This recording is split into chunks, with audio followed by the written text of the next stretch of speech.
关系在地新闻，继续来看台南北门沙寮湾的东龙宫。每一年农历的4月中旬，拢会到客家的朱济宫、到北门的南昆新大天府、到屏东东港的东龙宫来进香。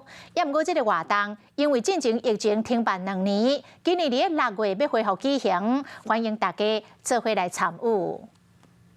北门三条湾东龙宫服侍礼府千岁，逐年农历4月15是圣诞，这是三条湾庄仔头上大的代志。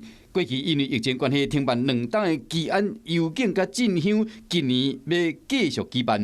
唔是普通的进香，或者请哦去东港请文府千岁开机的，啊来客家请保生大帝，啊来搁去南昆新。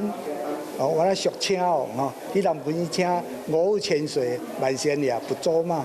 礼府千岁文化季，毋但邀请林文丽老师的铁雕展，毛彩绘大师詹进成创作的夜间荧光展，庙方欢迎乡亲去参观。晚间9点，邀请您与世界同步，60分钟掌握全球脉动。World News 9，陈雅玲世界晚报给您。 崭新视野。